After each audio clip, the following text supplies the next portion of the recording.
Alright guys, so we're walking down C Hall to room C12. Out these doors is where you get to the track and the cabins. It's easy enough to find my room because, oh look, there's the flags. Here we are at C12, home of Mr. Andrus.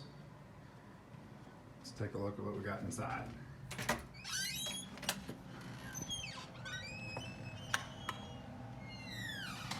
So I set up the room because I like this stuff, so it's aesthetically pleasing to me, but it's also supposed to be functional. So let's walk around the room and give you the grand tour. Here at the door, we have our COVID, and it'd work for other diseases too. It's obviously COVID that brought this on, but things to do to keep germs safe.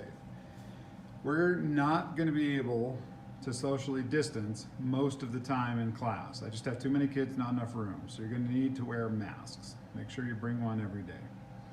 So I've got a sign there, another one over here.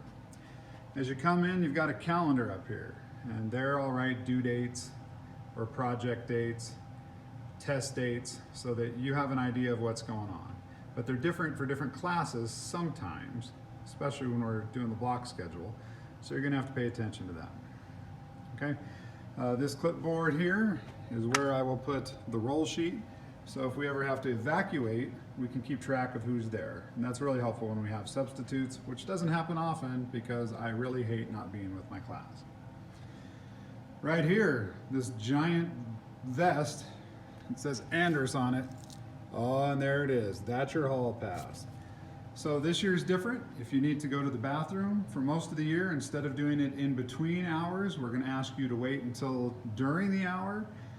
We're still going to try and not use the restroom or get a drink or anything like that for the first or last 10 minutes of class, so that there's fewer people in the hallways. But when you guys go, it's one at a time. You'll take the vest, that's your hall pass. Above that, we've got our emergency procedures. I'm going to talk about all of those. All you need to know is if there's a real life emergency, the safest place in the school to be is in my classroom, because I will kill or die for you little hoodlum kids, even though I don't know you yet. All right, moving on. Here in my closet, we've got the Bill of Rights. It's one of the biggest units we do. It's the one that most kids like, because you're going to learn what your rights actually are, and you're going to learn how to interact effectively with law enforcement, with police. It's a good unit that could make your life easier now and in the future. Moving over here, I've got the pencil sharpener. You're not going to use it.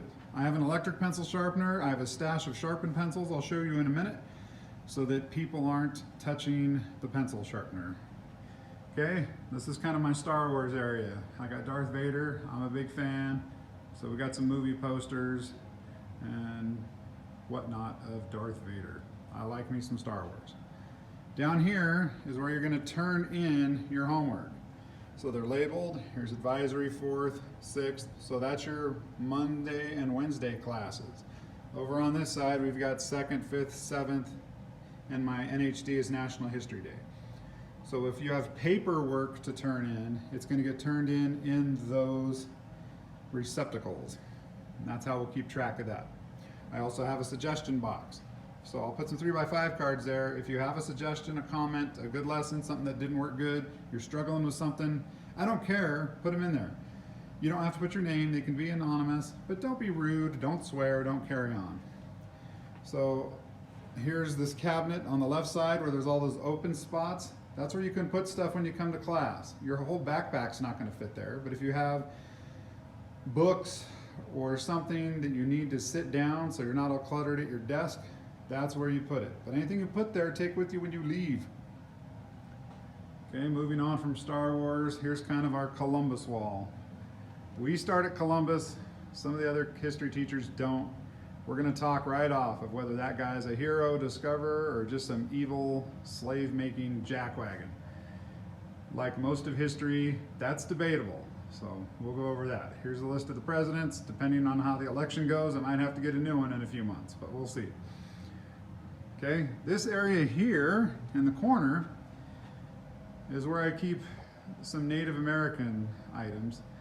We don't do a lot of in-depth study on Native tribes and Native culture, but the overarching part that matters to you with American History 8 is that no matter what happened, pretty much the Native Americans got hosed. So that's a theme, and we will talk about it some, but it was rough in American history, and it still is, to be Native, because we have not, as a people, treated them very great most of the time.